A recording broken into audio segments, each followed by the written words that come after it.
अस्सलाम वालेकुम student relation and function वाला हमारा टॉपिक चल रहा था। उसमें हमने लास्ट टाइम फंक्शन की टाइप को डिस्कस किया और आज हम रिलेशन की टाइप को डिस्कस करेंगे। तो सबसे पहले कंडीशनल रिलेशन।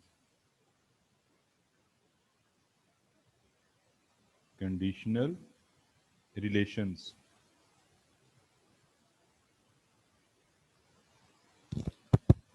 स्टूडेंट, इसको हम एक एग्जांपल के जरिए आपको समझाते हैं कि कंडीशनल रिलेशंस क्या होता है। Let A is equal to 1 2 3 4 6। मेरे पास एक सेट है जिसके एलिमेंट हैं 1 2 3 4 5 sorry 1 2 3 4 6 and R be the relation on a defined A such that R is equal to AB such that A B belong to A and B is exactly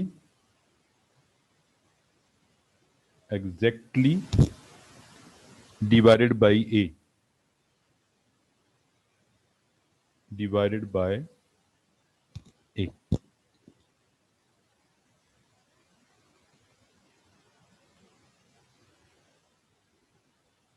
ये जी मेरे पास जो relation है क्या है, A B such that A B belong to A and B is exactly divisible by A.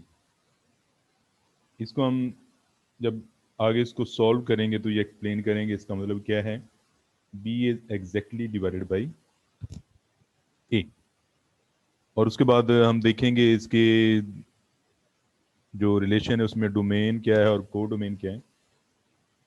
Student, सबसे पहले इसका हम क्रॉस लेते हैं, कार्टेशियन प्रोडक्ट लेते हैं। ए इज इक्वल टू तो 1/1 1/2 1/3 1/4 1/6 उसके बाद 2/1। तो ये स्टूडेंट क्योंकि मैंने आपको ऑलरेडी समझाया हुआ है तो ये कंप्लीट आपने लिख लेना है। ये 6/6 कार्टेशियन प्रोडक्ट इसका आ जाएगा। अब मेरे पास रिलेशन क्या है, B is exactly divided by A. इसका मतलब क्या है, ये पीछे आपने लिखा हुआ है B is exactly divided by A. तो इसका मतलब क्या है, तो इसका मतलब ये है कि first element of pair exactly divided second element. First element of pair exactly divides the second element. ये जो फर्स्ट एलिमेंट है ये सेकंड एलिमेंट को एग्जैक्टली डिवाइड करेंगे। ये स्टेटमेंट का ये मतलब है, ये देखिए ना, B is exactly divided by A. तो ये पहले ए आपके पास आ रहा है ना, ये फर्स्ट एलिमेंट है, ये सेकंड एलिमेंट है। तो सेकंड एलिमेंट ये वाला is exactly divided by first element.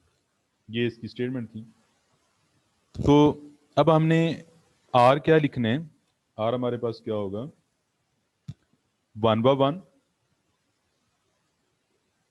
1/2 1/3 1/4 1/6 2/2 2/4 2/6 3/3 3,6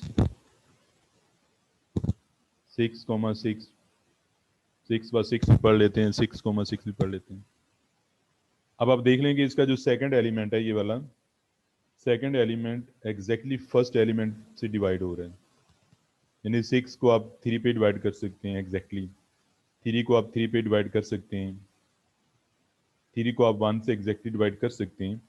तो ये वो जो उसने कंडीशन दी हुई है, कंडीशनल रिलेशन, जो कंडीशन दी हुई है वो यहाँ पे फुलफिल हो रही है कि second element exactly divided by first element. उसके बाद उसने यहाँ पे पूछा हुआ है डोमेन ऑफ आर, और उसके बाद codomain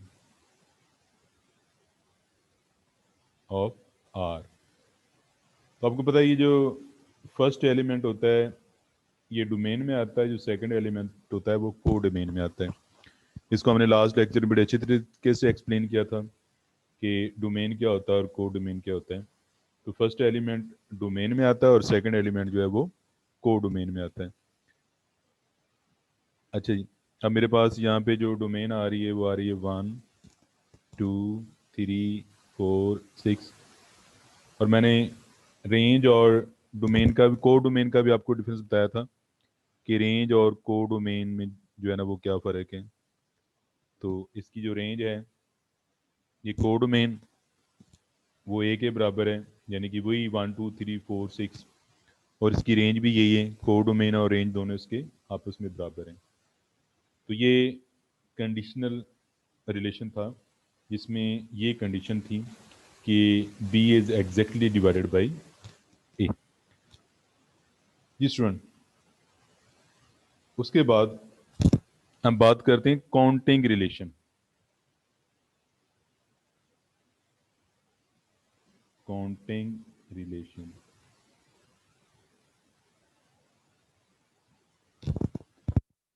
let A be two non-empty set consisting of M and N element। यानी आपके पास दो सेट हैं, एक A है एक B है, दोनों नॉन एम्प्टी हैं, और उनके अंदर जो एलिमेंट हैं A के अंदर M है और B के अंदर N एलिमेंट है। Number of element in A cross B, तो number of element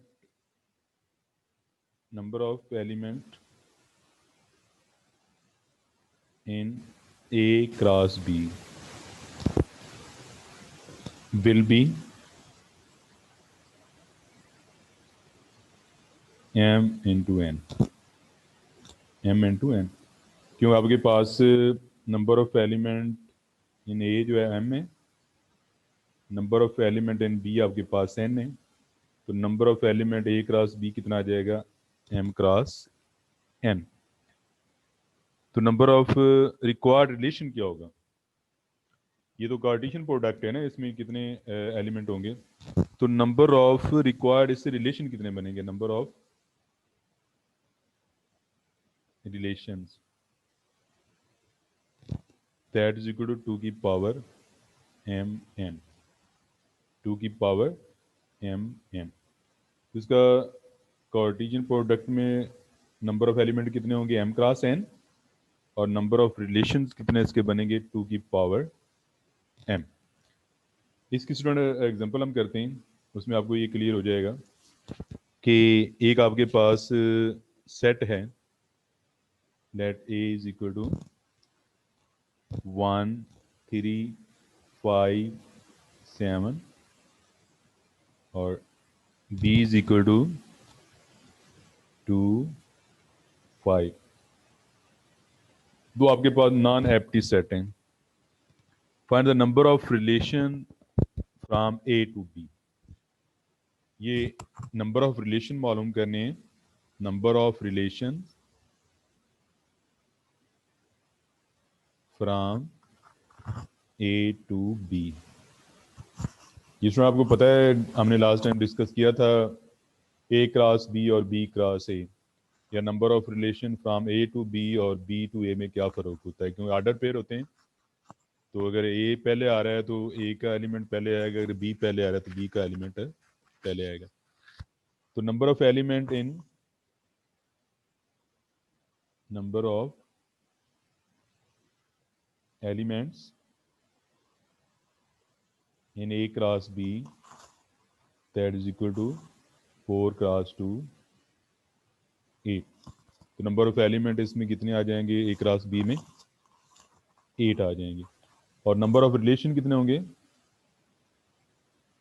number of relation 2 की पावर mn, अभी हमने लिखा है, ये क्या हो जाएगा? 2 की पावर 8 आ जाएगा, और वो आपके पास 256 आ जाएगा।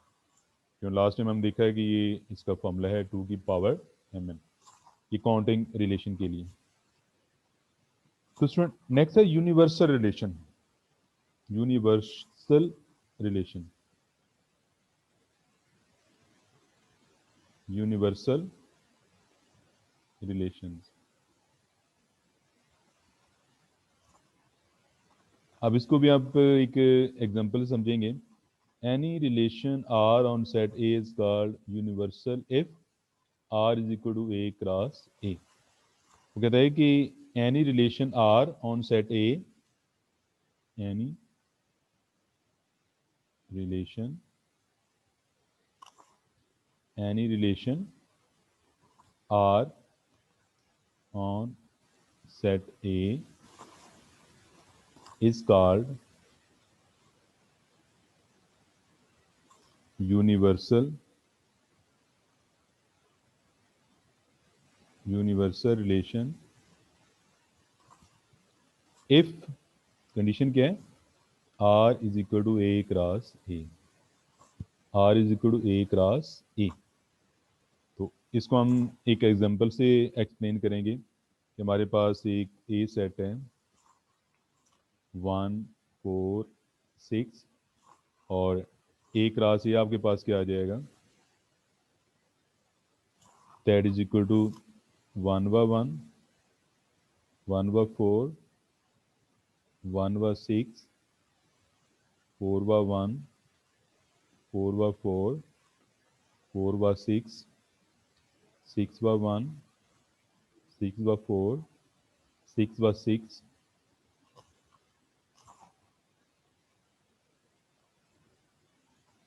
R is equal to,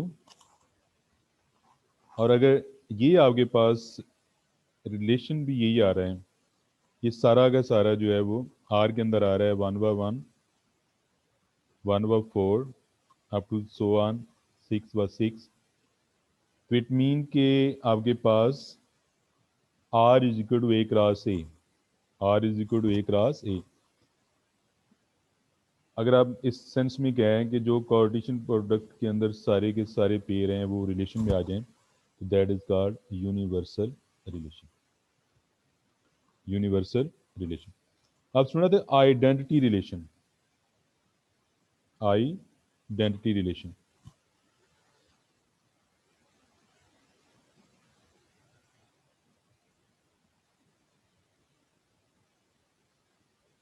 identity relation, any relation R on set A is called identity relation if R is equal to A comma A for all A belong to A। any relation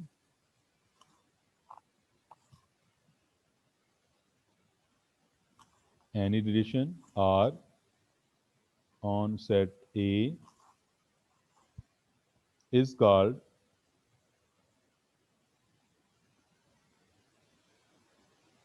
identity relation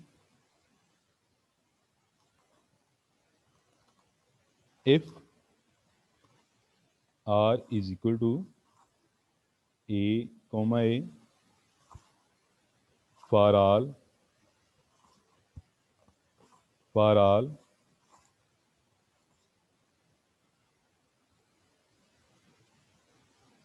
for all A belong to A। ये मेरी relation है R is equal to A comma A for all A belong to A. इसकी example simple सी, अगर हम इसको देखें, वही जो यूनिवर्सल रिलेशन था, तो इसमें आपके पास आइडेंटिटी रिलेशन कौन कौन से हैं, एक ये है 1/1 6/6 4/4 जो सेम नंबर आ रहे हैं, तो अब हमारे पास आर क्या होगा 1/1 4/4 6, same number, that is called identity relation. अब सुनिए, ये कुछ टर्म थी, आपको उम्मीद है कि इसकी समझ लग रही होगी। अब एक मैं एग्जांपल करता हूँ और एग्जांपल क्या है कि let A is equal to 3 5 7, write the relation on A satisfying the following condition. अब ये कंडीशनल रिलेशन, इसकी मुख्तलिफ कंडीशन है। पहली कंडीशन क्या है कि R1 is equal to x y such that y is equal to x, ये कंडीशन है। अब हम तमाम कंडीशन को बारी बारी करेंगे। पहले तो हम एक रास ए निकालते हैं। हमारे पास एक रास ए क्या आता है जी, 3/3, 3 5, 3 7, फिर 5 3, 5 5, 5 7, फिर 7 3, 7 5, 7 7। ये स्टूडेंट मेरे पास एक रास ए आ गया है। अब पहला पार्ट जो है उसमें R1 क्या होगा, कंडीशन क्या है, y is equal to x. अभी इसके जो पहला ये पेयर जो आपके पास आ रहा है ना, फर्ज करो ये 5 और 3 जो पेयर हैं, इसमें जो पहली वैल्यू वो x के लिए और दूसरी वैल्यू जो है वो y के लिए। ये आपने स्टूडेंट यहाँ पे इस तरतीब से देखना है। ये एक्स वाई है तो यहाँ पे एक्स वाई होगा। वो कहता है कि y is equal to x, तो आपके पास R1 क्या हो गया, 3/3, 5/5 और 7/7, ये R1 हो गया। और आपको पता है कि इसको हम कहते हैं कि इसको डायगोनल रिलेशन भी कहते हैं और आइडेंटिटी रिलेशन भी कहते हैं। ये आपने याद रखना है। डायगोनल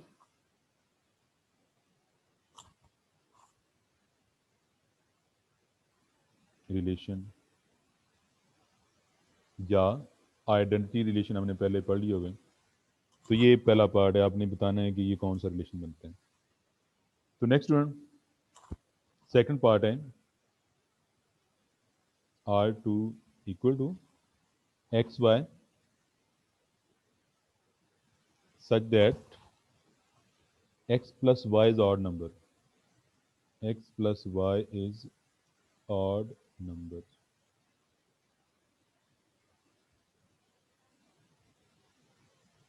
हाँ जी, R2 क्या होगा, x plus y odd number। अब आपने चेक करना है कि क्या कोई ऐसे एलिमेंट हैं यहाँ पे जिनको हम प्लस करें तो वो ऑड आए। तो मेरा ख्याल है इस रिलेशन में, इस कार्टेशियन प्रोडक्ट में कोई ऐसे पेयर नहीं है जिसको प्लस करने से ऑड आए। तो फिर हम क्या कहेंगे, दैट इज एम्प्टी। ये इसको वाइड रिलेशन भी कहते हैं, VOID, वाइड रिलेशन। ये टर्म आपने याद रखना, वाइड रिलेशन, एम्प्टी है। अच्छा स्टूडेंट, थर्ड जो है, जिसका थर्ड पार्ट है, थर्ड पार्ट है कि R is equal to R4, 3 कर लेते हैं, x y such that x plus y less than 10। तो R3 मेरे पास क्या होगा, x plus y less than 3। यानी कि दो ऐसे पेयर जिनका टोटल जो है 10 से कम आ रहा है, तो वो मेरे पास क्या आ जाएंगे, 3/3, 3/5, 5/3। ये स्टूडेंट आपने यहाँ से देख लेना है, जिनका सम 10 से कम हो, क्योंकि कंडीशन यही है कि x plus y less than 10। Next इसको मिटा देते हैं। नेक्स्ट हमारे पास जो R4 है, x y such that x plus y greater than 5।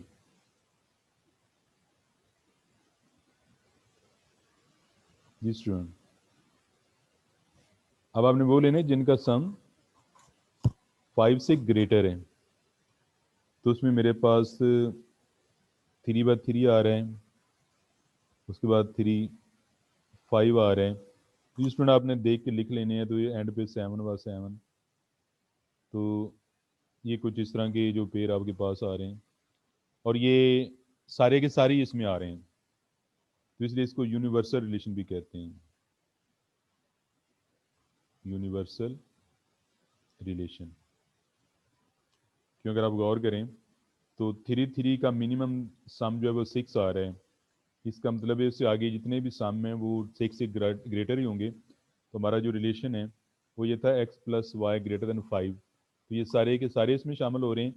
यही वजह है कि इसको हम यूनिवर्सल रिलेशन भी कहते हैं। ठीक हो गई। अब स्टूडेंट इसके बाद ये बाकी एक दो पार्ट आपने मुकम्मल कर लेने, जिस तरह आपके पास R5 है,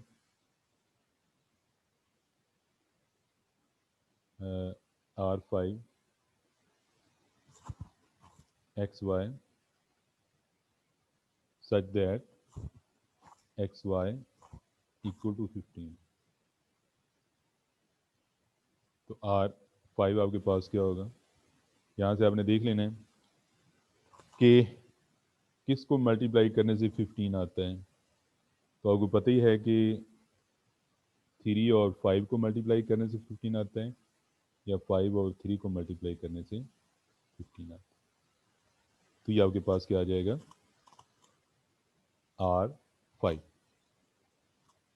तो ये एक एग्जांपल होगी।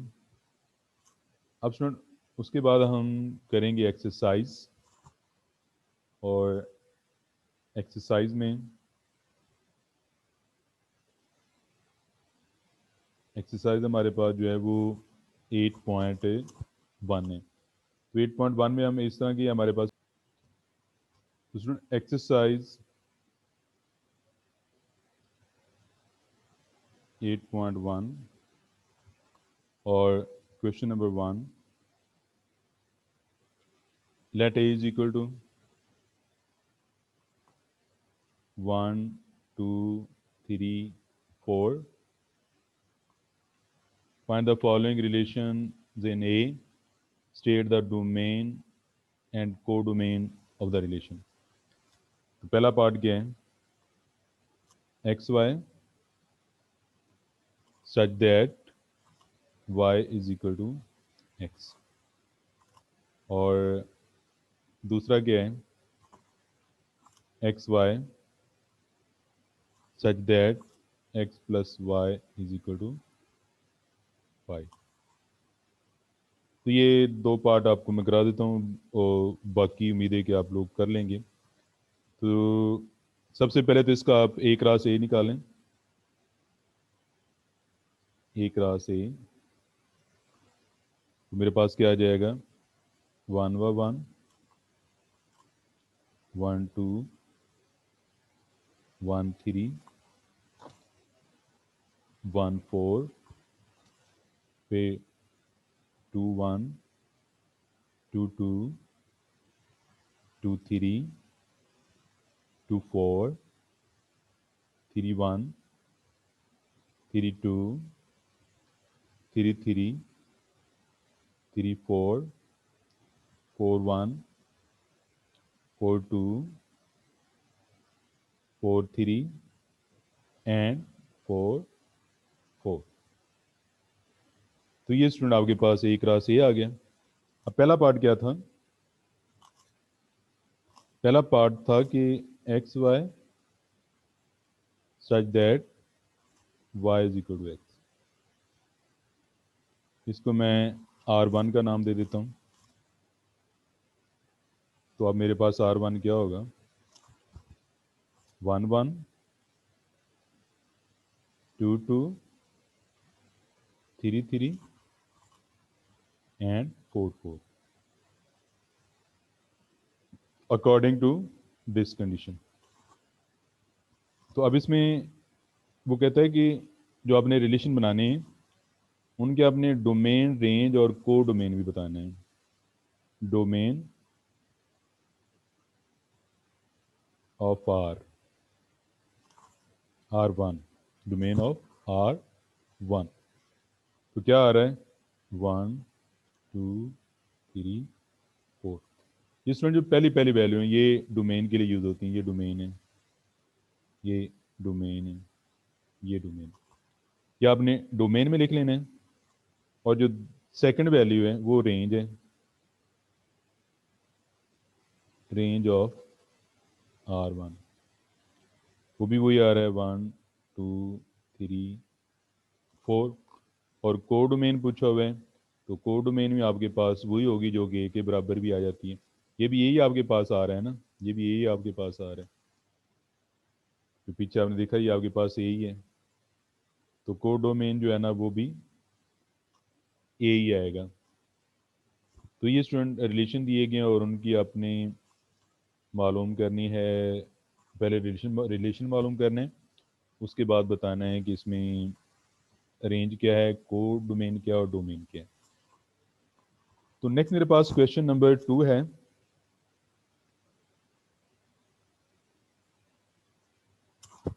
Question number 2, very simple question.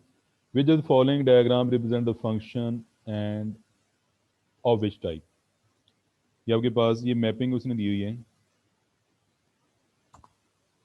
1 2 3, 1 2 3। और सेकंड नंबर पे ए बी सी डी। ए से 1 से ए की तरफ जा रहा है और 1 से बी की तरफ जा रहा है और 2 से सी की तरफ और 3 से डी की तरफ। ये उसने मैपिंग दी हुई है। वो कहता है कि क्या ये फंक्शन है, अगर है तो ये कौन सा फंक्शन है। तो स्टूडेंट फिगर नंबर 1 जो है does not represent the function as element 1 has two image. ये जो आपके पास एलिमेंट 1 आ रहा है ये वाला, इसके दो इमेज आ रहे हैं, यानी कि 1A 1B। ये मैंने लास्ट टाइम में डिस्कस किया था, ये पेयर तो हो सकता है लेकिन ये फंक्शन नहीं हो सकता, ये फंक्शन नहीं बना सकता। और उसके अलावा ये जो डोमेन है, डोमेन से एक ही लाइन निकलनी चाहिए, दो लाइनें निकलनी चाहिए।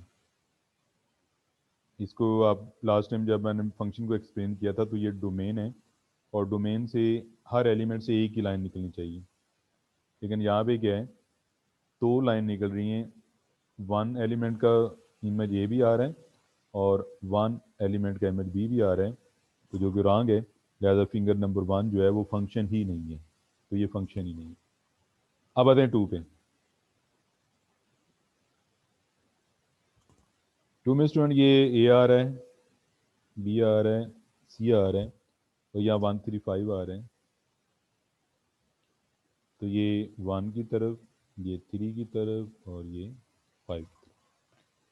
तो ये फंक्शन बन रहा है और इसको हम क्या कहते हैं, 1 1 फंक्शन कहते हैं। इसको हम कहते हैं 1 1 फंक्शन है। हर एलिमेंट का एक यूनिक इमेज है, हर एलिमेंट का एक ही यूनिक इमेज है, तो इसलिए हम इसको कहते हैं 1 1 फंक्शन। अब स्टूडेंट नेक्स्ट जो है फिगर नंबर 3 है, ये भी बना देता हूँ मैं। इसमें आ रहा है 1 2 3, 1 2 3 और ए बी सी और 1 से ए, बी 2 से बी और 3 से सी। अब फिगर 3 जो है ये भी 1 1 फंक्शन है, ये भी 1 1 फंक्शन है क्योंकि इसमें हर एलिमेंट का एक यूनिक इमेज आ रहा है। अच्छा, इसको 1 1 ऑन टू भी कहते हैं, इसको 1 1 ऑन टू भी कहते हैं। या हमने पिछले फंक्शन में एक्सप्लेन किया था कि 1 1 ऑन टू क्या होता है, 1 1 इन टू क्या होता है, और इस तरह मैनी वन क्या होता है और मैनी वन इन टू क्या होता है, ये हमने एक्सप्लेन किया हुआ है। तो ये भी 1 1 ऑन टू फंक्शन है। तो एक और लास्ट फिगर, ये l m n x y z. तो एल का इमेज एक्स आ रहा है और एम का इमेज भी एक्स आ रहा है और एन का इमेज जो है वो जेड आ रहा है। तो स्टूडेंट एक तो ये हो गया कि जो फर्स्ट आपके पास डोमेन आ रहा है, डोमेन का हर एलिमेंट जो है वो एक यूनिक इमेज रखता है। यानी कि एल का इमेज एक्स आ रहा है, एल एक्स, फिर एम एक्स, फिर एन जेड। तो कोडोमेन के अंदर सेकंड नंबर पे कोई एलिमेंट छोड़ा भी जा सकता है, कोई प्रॉब्लम नहीं है, लेकिन पहले नंबर पे कोई एलिमेंट आप छोड़ नहीं सकते, डोमेन में कोई एलिमेंट आप छोड़ नहीं सकते। तो फिर इसको जो फिगर 4 इसकी है, represent of each element has just one image, it is an into function. इसको हम क्या कहते हैं, इनटू फंक्शन कहते हैं। जिस तरह 1 1 on 2 है ना, इस तरह इसको हम कहते हैं इनटू फंक्शन। तो ये स्टूडेंट था जिसको आपने बताना था कि ये फिगर जो दी, आपको फिगर दी हुई है उसको आपने एक्सप्लेन करना है कि ये क्या होगी। तो उसके बाद नेक्स्ट क्वेश्चन है, find the inverse of each of the following relation, tell whether each relation and it inverse is a function or not. यानी कि उसका इनवर्स भी बताओ, उसके बताओ कि ये वो उसका फंक्शन भी है या नहीं है। क्वेश्चन नंबर 3 है। आज हम 3 ही क्वेश्चन करेंगे कि आपके पास आर है 2 1 3 2 4 3 5 4 6 5। ये मेरे पास एक रिलेशन है, तो इसका मैंने बताना है, इसका इन्वर्स बताना है, उसके बाद बताना है कि ये रिलेशन जो है ये फंक्शन है या नहीं है। तो स्टूडेंट ये मेरे पास आर है, R is a function as no first element is repeated. तो जब पेयर की सूरत में हो तो फिर आपने किस तरह डिसाइड करना है कि ये फंक्शन है या नहीं फंक्शन। तो स्टूडेंट ये पहला जो एलिमेंट होता है ये रिपीट नहीं होना चाहिए। अगर ये रिपीट हो रहा है तो इट मीन कि वो फंक्शन नहीं है। तो यहाँ पे पेयर में कोई भी एलिमेंट रिपीट नहीं हो रहा, तो लिहाजा ये आपके पास आर क्या है, ये फंक्शन है। तो आर इज ए फंक्शन। आप इसकी रीज़न बता सकते हैं कि R is a function as no first element is repeated. R is function, R is function as no first element in each pair is repeated, is repeated। ये इसकी reason आप बता सकते हैं। आप उसने पूछा आर इनवर्स, तो उसमें आर इनवर्स में आपने सिर्फ इतना करना है कि इनका ऑर्डर चेंज कर देना है। ये 2 1 है ना, तो इसको आपने 1 2 कर देना है। ये 3 2 है तो इसको 2 3 कर देना है। ये 4 3 है तो इसको आपने 3 4 कर देना है। ये 5 4 है तो इसको आपने 4 5 कर देना है। ये 6 5 तो इसको आपने 5 6 कर देना है। तो ये इसका इन्वर्स निकल जाएगा। अब चेक करना है कि इन्वर्स भी फंक्शन है या नहीं है। तो स्टूडेंट इसका भी चेक करना है, कोई रिपीट हो रहा है, इसका कोई एलिमेंट रिपीट नहीं हो रहा, तो therefore are inverse is also function. Are inverse is also function. तो ये स्टूडेंट इसके 2 3 पार्ट हैं जिसमें उसने आपको रिलेशन दिया होगा। तो एक तो आपने चेक करना है कि वो फंक्शन है या नहीं है, और दूसरा आपने उसका इन्वर्स निकालना है और फिर चेक करना है कि वो फंक्शन है या नहीं है। तो उसके लिए पहचान क्या है कि ये जब पेयर की सूरत में दिया जाएगा तो जब इसका पेयर का फर्स्ट एलिमेंट रिपीट हो रहा हो तो इसका मतलब वो फंक्शन नहीं है। इसमें मैं लिख देता हूँ, अगर आपके पास 4/3 आ रहे हैं और यहाँ पे कहीं 4/2 भी आ रहा है तो इसका मतलब ये हुआ कि ये आपका फंक्शन नहीं है, क्योंकि इसमें 4 जो है वो आपके 2 से रिलेट हो रहा है, 2 से भी रिलेट हो रहा है और 3 से भी हो रहा है, यानी कि 4 का इमेज 2 भी आ रहा है और 4 का इमेज 3 भी आ रहा है, तो इट मीन कि दिस इज़ नॉट रिलेशन। तो ये स्टूडेंट कुछ क्वेश्चन हमने किए, कुछ एग्जांपल की, आज हमने रिलेशन को डिस्कस किया। तो इंशाल्लाह नेक्स्ट हम आगे एक्सरसाइज मुकम्मल करेंगे। तो आज के लिए इतना है। थैंक यू, अल्लाह हाफिज़।